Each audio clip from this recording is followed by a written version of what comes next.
Good morning. I'm happy to welcome all of my fellow board members and call the June 8th, 2021 school board meeting to order. Pam, roll call, please. Mrs. Belford? Present. Ms. McDougall? Present. Mrs. Jenkins? Present. Mr. Susin? Present. And Mrs. Campbell? Present. While masks are now optional, we will continue to respect social distancing and cleaning guidelines and protocols. We will now hold a moment of silent reflection in memory of one of our BPS family members who recently passed away, Lewis Moore, a teacher from Cocoa Beach Junior-Senior High School.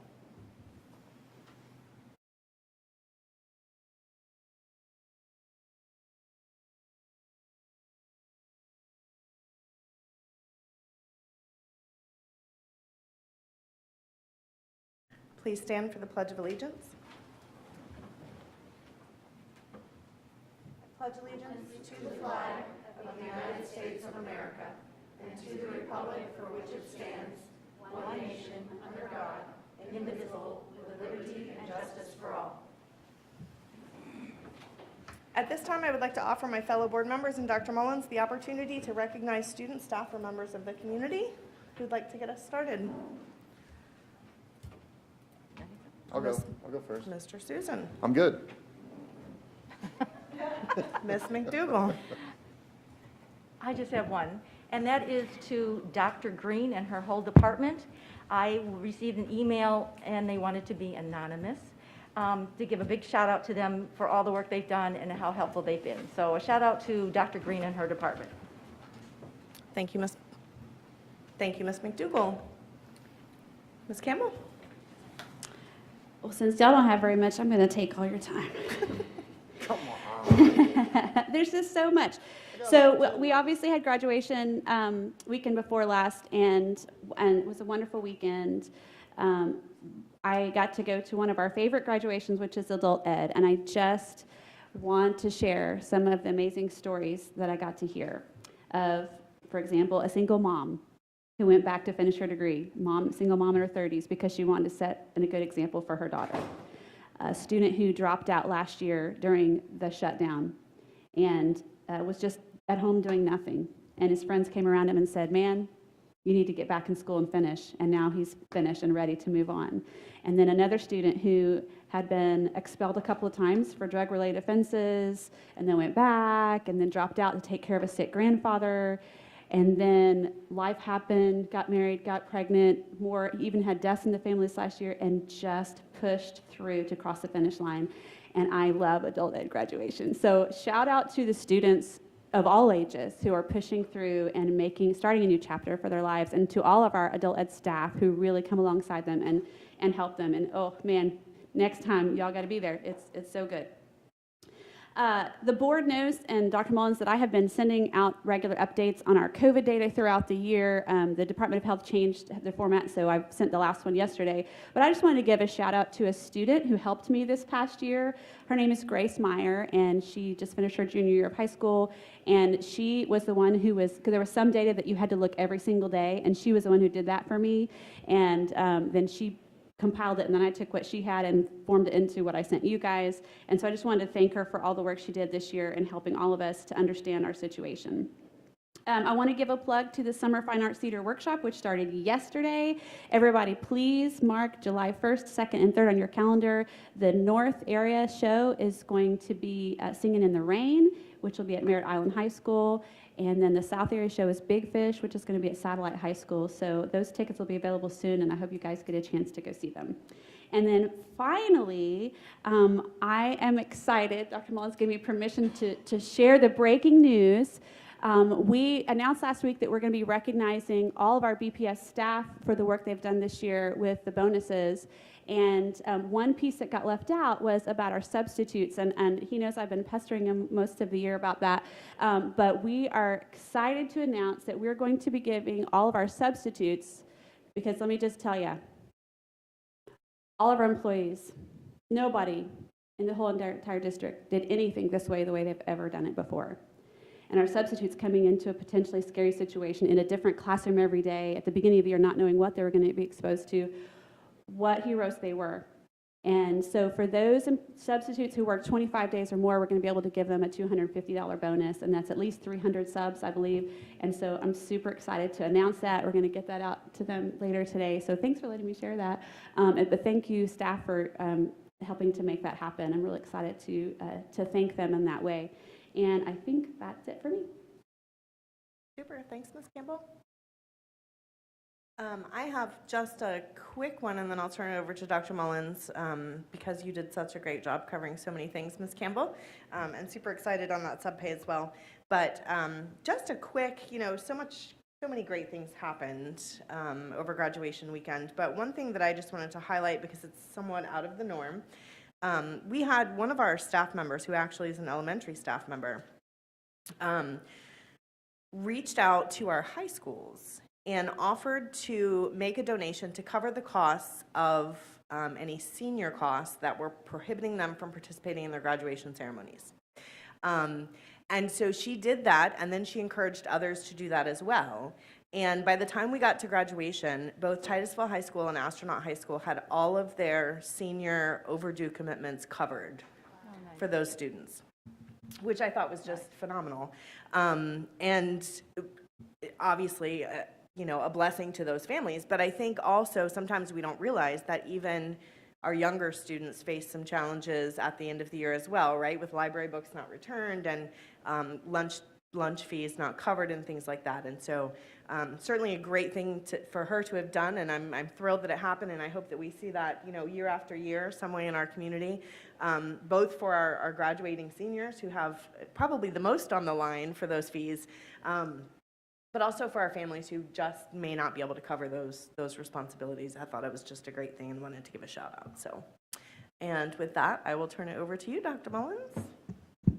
Just a couple of quick things. It's to no surprise, I want to acknowledge our high school principals for all of the work that goes into getting graduation ready. We take for granted we show up half hour, an hour before the ceremony, but the literally weeks of work that go into getting our schools ready, to get chairs aligned, get stages ordered, to get lifts for our students who are maybe in wheelchairs, get those arranged, our warehouse coordinating. We don't have enough chairs for all of our high schools to have them all at the same time, so they work extra hours over the graduation days to move and shift chairs like within 12 hours from one event to the next. Programs, announcements, our print shop does all of the announcements for our graduation ceremonies. So it's a organization-wide effort to bring graduation together for our students. I had the privilege of attending 4 this year. Every ceremony was done with class. That was just so impressive. I have to give a special acknowledgement to our principal at Astronaut High School, Krista Miller, who in the midst of rain, and we're not just talking a sun shower, it came down pretty heavy. We were soaked, but Principal Miller handled it with such grace and poise and professionalism. She modified her own presentation, her own speech on the fly, and just so beautifully integrated it into what she was talking about and overcoming challenges, including the rain we're facing today. So I'm now skipping 4 pages of what I was going to say to move along. She just really brought a sense of calm and peace to the ceremony, and I know our principals across the district just really enjoyed. We all just sat with smiling hearts and smiling faces that our kids got through this year with a tremendous amount of resiliency and courage and strength. So congratulations to our graduates as well as to our high schools for the great work they did. I just want to give a heartfelt thank you to all of our leadership team. Our teachers have been on the front lines, no question. Our food service folks have gone above and beyond to provide meals. Our transportation folks have overcome challenges and run extra routes to reduce bus crowding and so on. But our school leaders and our district leaders carried a tremendous amount of responsibility this year, not only for the logistics of managing a school year that presented more changes of the operations manual than ever, but also the social emotional responsibility and weight that they carried for their staff, for their families, for their kids, in providing assurance and alleviating fears and responding to concerns and so on. I just want to acknowledge again our principals and the leadership that they brought to our schools, our district leaders across all of our divisions who really exemplified servant leadership and excellence behind the scenes so that principals could stay as focused as they needed to on the tasks at hand at their local schools. And finally, I had the privilege again, can't remember when I haven't had the opportunity to attend Congressman Posey's Congressional Medal Merit Awards ceremony. It was held last Thursday afternoon here at the county building, where he recognizes a senior from all of our high schools, Indian River, Brevard, East Orange County. It is just such a impressive event. And Congressman Posey, of course, was there himself, and thank you to Mrs. Jenkins and Ms. Campbell for being there, being able to be there as well, and awarding and recognizing our future leaders, not only for Brevard, but across our country. It was most impressive, and just my personal thanks to Congressman Posey for continuing to make that a priority every year in recognizing our students. That's all I have for today. Thank you, Mrs. Belford. Thank you, Dr. Mullins. With that, that will bring us to the adoption of the agenda. Madam Chair and members of the board, on this morning's agenda, we have administrative staff recommendations, 2 resolutions, 14 consent items, and 3 action items. Changes made to the agenda since it was first released to the public on June 1st, 2021 are as follows. Item A7 on administrative staff recommendations and F12 on student expulsions received revisions. What are the wishes of the board? Move to approve. Second. Moved by Mr. Susin, seconded by Ms. McDougall. Is there any discussion? Hearing none, please vote.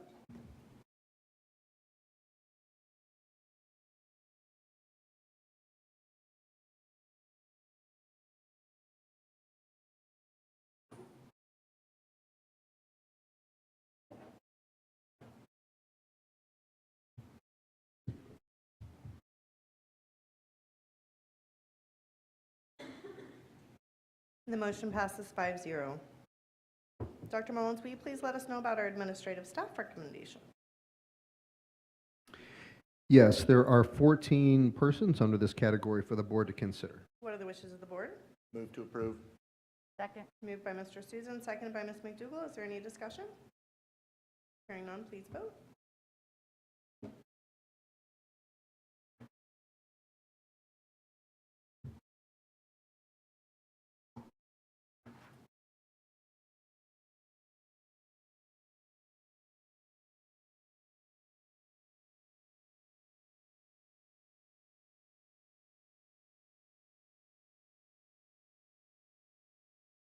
The motion passes 5-0.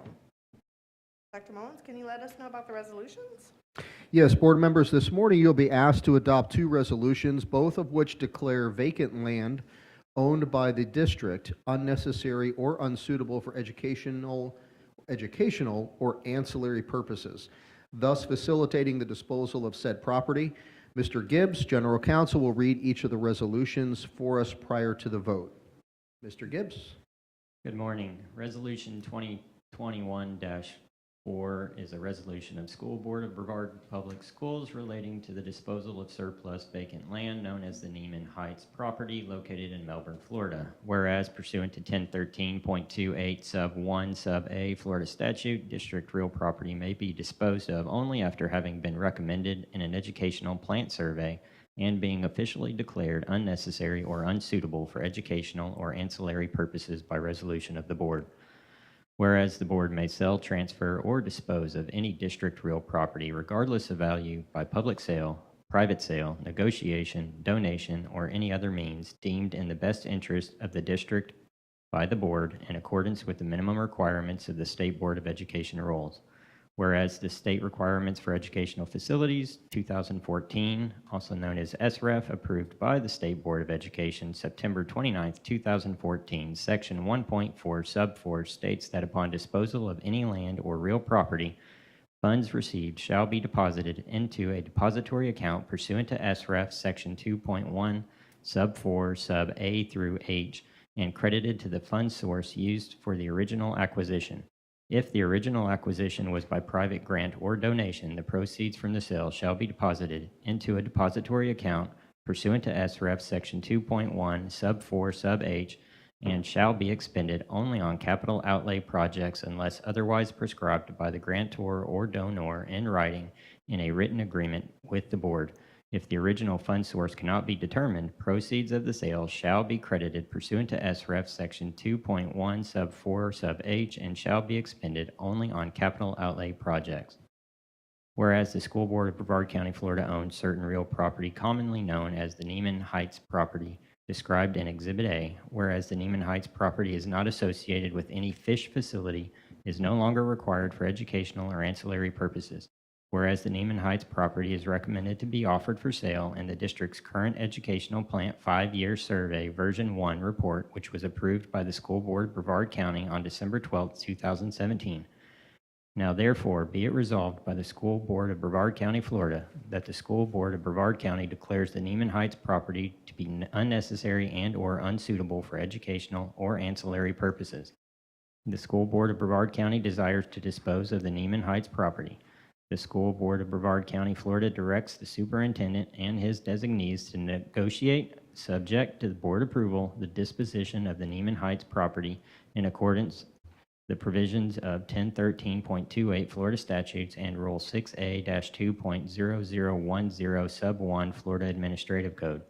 Upon disposal of the Neiman Heights property, any funds received for sale, transfer, or disposal of said district real property shall be deposited into a depository account and expended only on capital outlay projects in accordance with the minimum requirements of the Auditor General and State Board of Education rules, SREF sections 1.4 sub 4 and 2.1 sub 4 sub H, duly adopted and approved by majority of the School Board of Brevard County, Florida at the regular school board meeting held on the 8th of June, 2021.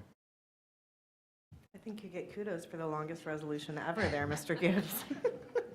And I get to do it again in I just a second. know. What are the wishes of the board? Move to approve. Second. Moved by Mr. Susan, seconded by Ms. Campbell. Is there any discussion? I think this is great. We're moving public property onto private, which is going to create tax revenue, which is going to create more, I mean, this is a great thing. And Sue's been doing it for a while, but I want it to be noted that this is good. Just trying to give him Absolutely. a break to get some air in between. So I'm in favor. Thank you. Thanks, Mr. Susan. Any additional discussion? Hearing none, please vote.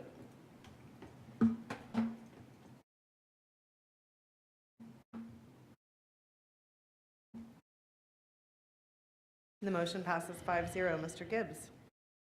Resolution 2021-5, a resolution of the School Board of Brevard Public Schools relating to the disposal of surplus vacant land known as the Sullivan Groves property located in unincorporated Brevard County, Florida. Whereas pursuant to 1013.28 sub 1 sub A Florida statutes, district real property may be disposed of only after having been recommended in an educational plant survey and being officially declared unnecessary or unsuitable for educational or ancillary purposes by resolution of the board.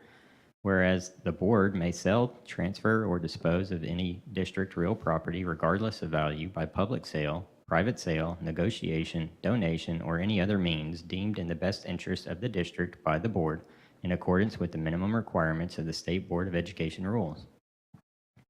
Whereas the State Requirements for Educational Facilities 2014, also known as SREF, approved by the State Board of Education September 29, 2014, Section 1.4 Sub 4 states that upon disposal of any land or real property, funds received shall be deposited into a depository account pursuant to SREF Section 2.1 Sub 4 Subs A through H and credited to the fund source used in the original acquisition.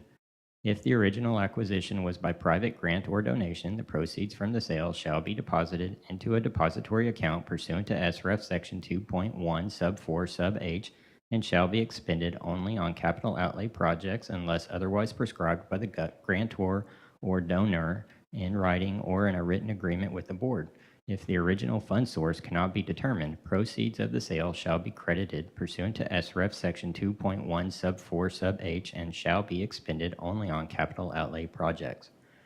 Whereas the School Board of Brevard County, Florida owns certain real property commonly known as the Sullivan Groves property described in Exhibit A, whereas the Sullivan Groves property is not associated with any fish facility and no longer required for ancillary or educational purposes, whereas the Sullivan Groves property is recommended to be offered for sale in the district's current educational plant 5-year survey 5 version 1 report, which is approved by the school board on Brevard County on December 12, 2017.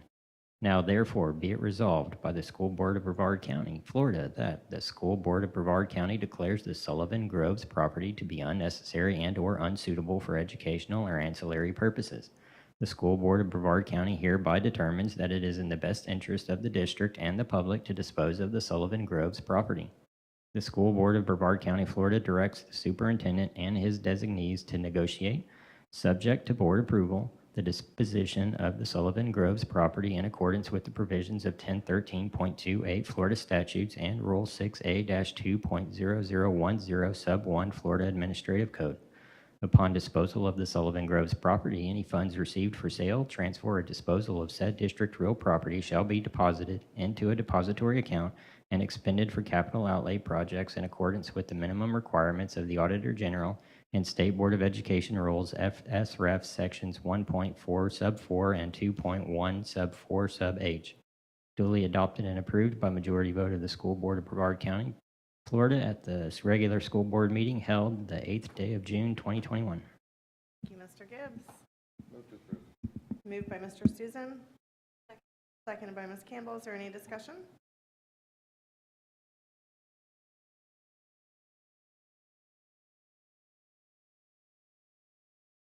Hearing none, please vote. You're going to have to give me just 1 second because I accidentally closed my wrong window.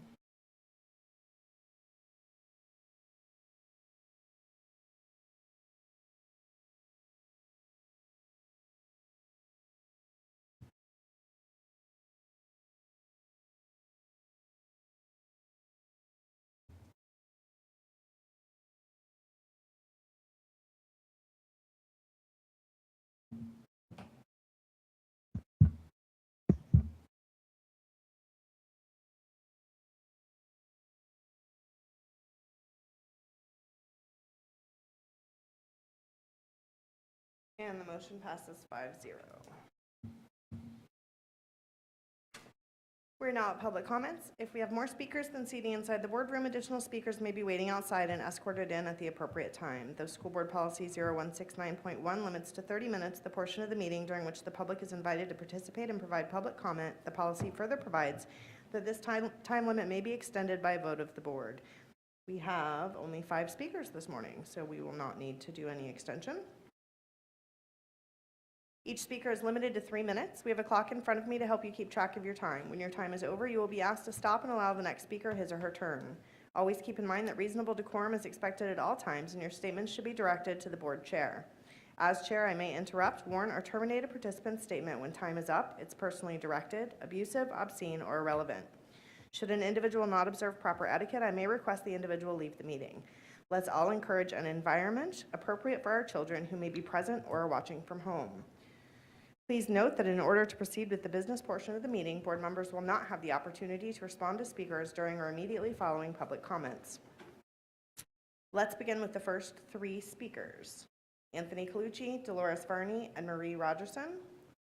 Before speaking, please state your name, the organization you represent, if any, and identify the topic you'll be discussing. Mr. Colucci.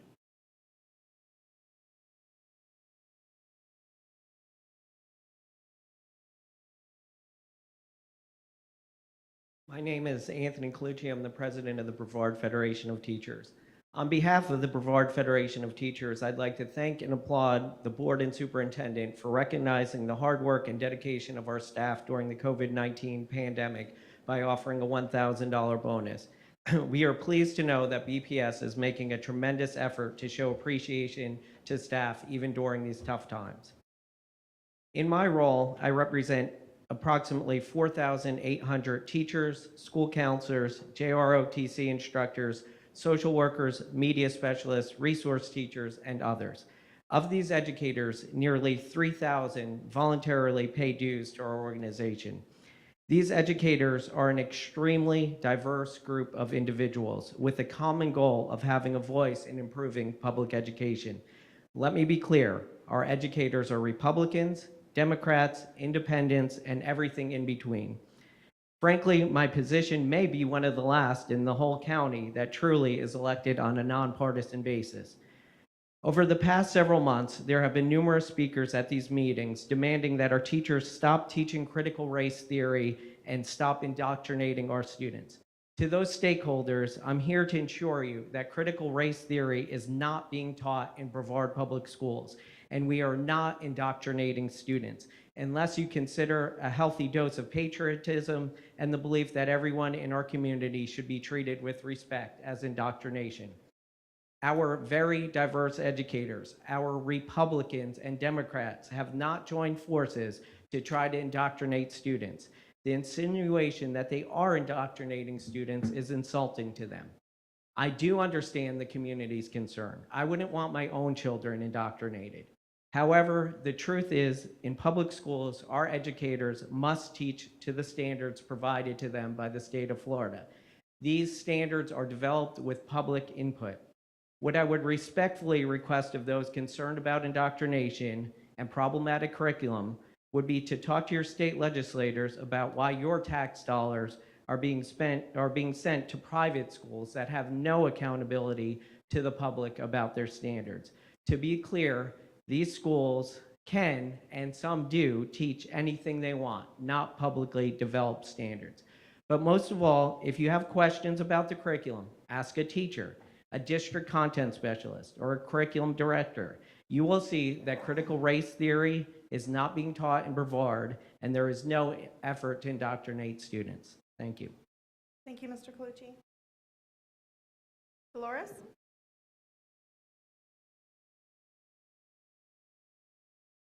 Good morning, board members. My name is Dolores Varney, business representative for Local 1010. First, I would like to say that BPS support staff have been a very important part of the success of 2020-2021 school year. Please remember the hardworking support staff. Consider them and make fair choices for them in the coming year. The maintenance workers, food service, custodians, instructional assistants, transportation mechanics, and there are many more groups that time does not allow me to mention. Please never forget them. They are a very important part of the success of our students. Thank you, Dr. Mullins, for mentioning a few as well and recognizing that they have been a big part of the success of this school year. And also, I wasn't going to say anything, but we do appreciate the bonus. We haven't voted on it yet, and I just want to say we do appreciate the $1,000, $500, and so on.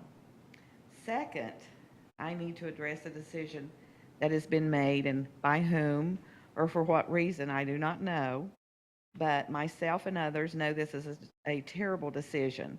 Labor Relations Manager, Mr. Morton, his contract has not been renewed this year. And Mr. Morton is a great asset to BPS, and his absence will greatly impact the students and staff in a negative way. This is not a bargaining position, but his wisdom and knowledge has always been the center of serious decisions that needed to be made on behalf of BPS and the support staff. I ask that you investigate this decision before it is too late and we lose a valuable employee. Thank you kindly for your time. Thanks, Dolores. Marie, and as Marie's approaching, the next two speakers will be Brian Potters and then Julie Bywater. My name's Marie Rogerson. I'm here with Moms for Liberty, and I actually am here to talk to you about a couple of your policies, your board policies. I haven't been here in a couple of months, but I've been watching your meetings online, and I've noticed some things that are a little disturbing to me. So I came to ask you to consider revising your public participation at board meetings section of your policy manual.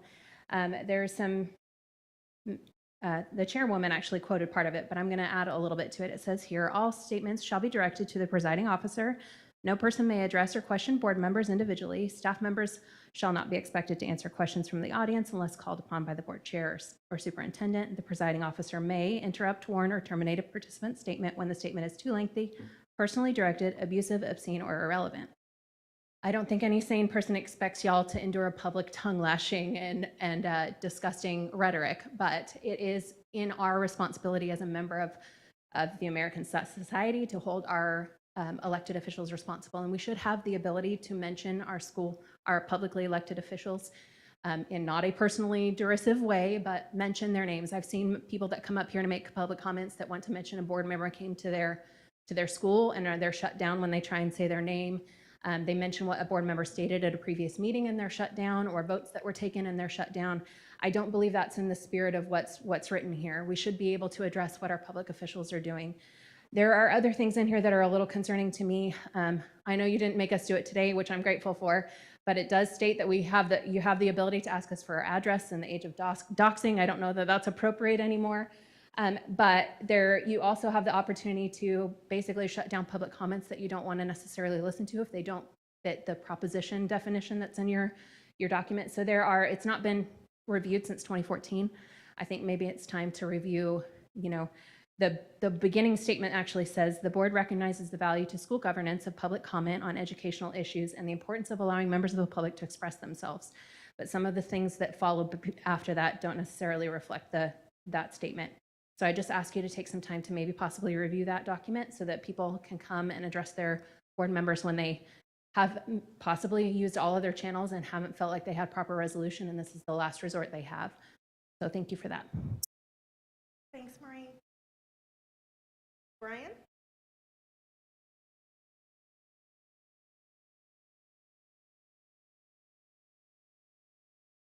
Morning. Good morning. If you would like to raise that mic. Oh, sure. Actually, I think Dr. Mullins is on his way to assist. There you go. All right, then. Brian Podges. I live in Titusville. I've never heard the word ancillary so many times. So good job. Don't even know what that means.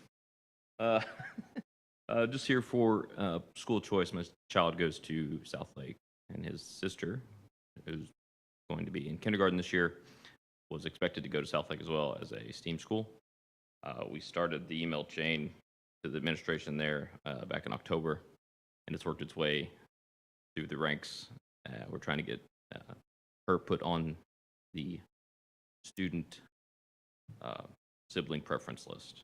So far, that's not happened. She's number 11 on the list still of the non-preference list. We were promised the students could follow their brothers and sisters to South Lake, and that's really the only reason we are here today. I just have the Gmails and all that kind of stuff that shows our attempts to work our way up to not come here. So my goal today is to either bring awareness to the tier program that tiers out the children. I had no idea about that until I spoke to a couple of folks. I've actually emailed all the offices that I can think of, to include the office of superintendent, and which I was directed to find the policy which says placement of siblings in the same school. So I'm just trying to get her into that school instead of going to Oak Park, which will double our waiting line time to about 2 to 3 hours, and just trying to make it easier for everyone. So that's really all I'm here for. I don't know what to do next. Thanks, Mr. Potter. If you wouldn't mind handing can you take the documents, Paul, and give them to me at the end of the meeting? South Lake is actually in my district, so okay. I'll take a look and we'll ensure somebody follows up, okay? Julie?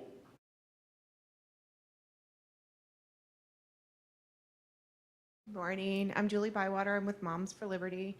I actually just wanted to take just a small moment of your time to thank you for the extra speakers and being patient with all those that have spoken over the last several board meetings to champion their issues. We really appreciate that. I know sometimes it's hard, and I know sometimes people are passionate, but we all have the kids' best interest in heart. So I know sometimes you don't always get the kudos and the praise, and so I just wanted to, publicly say thanks for being patient with us and for taking that vote and doing it earlier than you said, because it gave parents the chance to make appropriate decisions and give them more time to make decisions. We really appreciate that, and we thanks for that. Thank you, Julie. The board wishes to thank this morning's speakers. Your willingness to join us and share your thoughts is much appreciated.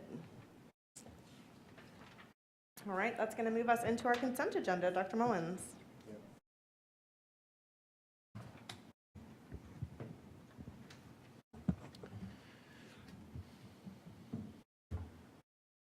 I'm sorry, did you? Sorry, I was distracted. What? No. I'm assuming we're at the consent agenda. There are 14 items on the consent agenda for the board to consider. That was a good guess.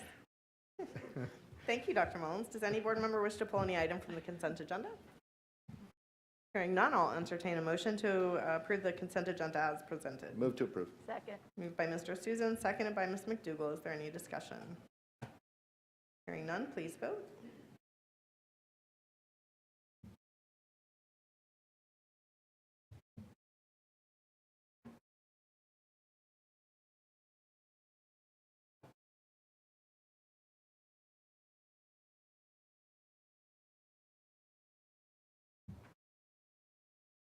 Absolutely. Ms. Escobar has requested a voice vote. All those in favor, please signify by saying aye. Aye. Aye.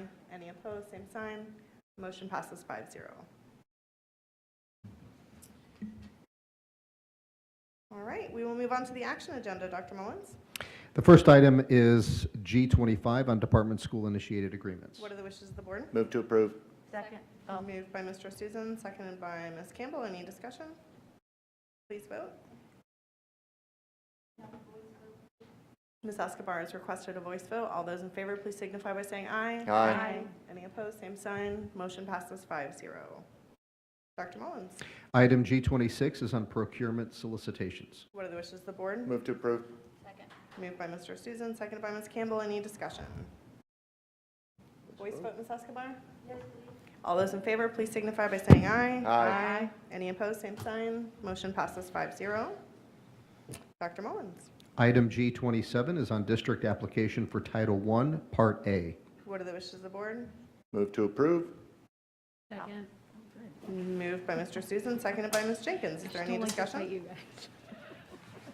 Voice vote, Ms. Escobar? All those in favor, please signify by saying aye. Aye. Any opposed, same sign. Motion passes 5-0. Does any board member have anything else they would like to report at this time? I do. Mr. Susan? Got a quick question. So we always were voting before, and we always had the abstain on there. And for whatever reason, it's off. I didn't know if there's a reason for it or not. That's all. Which I can do it. Yeah, it would be, Agenda plus. that It's would just be we always agenda. had it, it's part of what we need to do sometimes, and it gives us that opportunity. So we might want to, I was just, it's not, doesn't need big discussion, but I just, Hey Pam, have you had any word from Agenda Plus as far as them changing the format of the vote? Us we not don't having have the abstain button on there, Pam. I didn't know if that, because it disappeared. We used to be able to abstain. It's part of our voting process. I didn't know if they're putting that button back on. I can put it on, I did take it off, but I won't put it back on. All right, anything else? Yeah, one other thing. I wanted to give you guys a heads up, something that happened over the weekend. I talked to Dr. Mullins about it. It's nothing that our district did, but I want to put it on your radar because it's in my district and I'm going to get pretty loud on it. So what ended up happening is that we had a baseball team that was going through the state playoffs. And while we were going through and winning our games, another school that was in Miami ended up playing another school down there and illegally pitched a pitcher past the number of innings that you're supposed to. So as a coach, you know your pitch count on your teams. And when you use the pitch count as a favorable item to win a game is what the school did. So the FHSAA then held an emergency board meeting to disqualify them from the rest of the tournament, rightfully so. They signed off that they did it, and FHSAA 12-0 disqualified that school from actually participating in the event. Our school was then said, okay, who you were supposed to play the winner of that game, you are now on to the Final Four that you will be playing next week. So our coach, Bob Collins from O'Galley, decided to start practicing real hard, because if you know anything about sports, Monday, Tuesday, Wednesday, if you have games next week, you got to practice hard, right? So he goes in and starts drilling the team, pitching, scrimmaging, all that stuff. Tuesday, 6 o'clock in the evening, gets a phone call that the private school had gotten a judge to overturn the FHSAA's 12-0 ruling, and that we had to travel to Miami by the next night to play this other team who had illegally done this pitch count.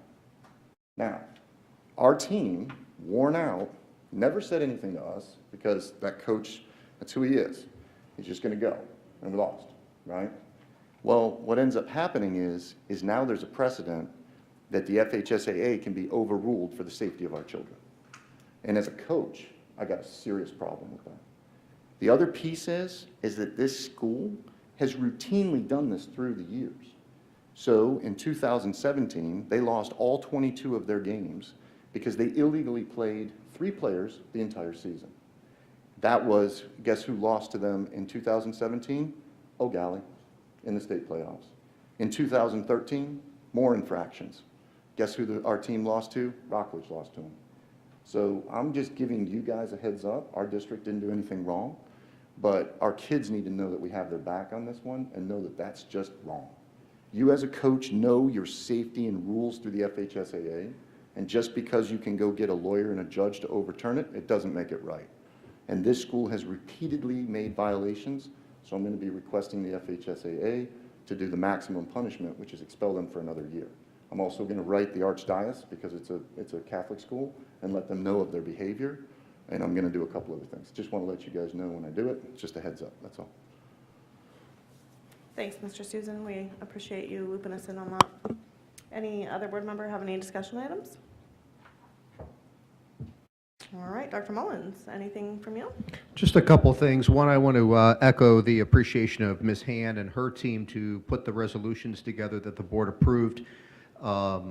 The great work that went into assuring that those properties are not viable opportunities for us to utilize either now or in the future, but also preparing us. We have a commercial real estate agent now that we have brought on who will be going out to sell those properties. And you know, given the positive, optimistic market right now, we are very hopeful that the sale of those properties will bring in obviously one-time money, but a considerable source of funds for the district. So we'll keep the board, appreciate your support in making that possible. Second, want to give, well, quite frankly, the public a little bit of a spoiler alert.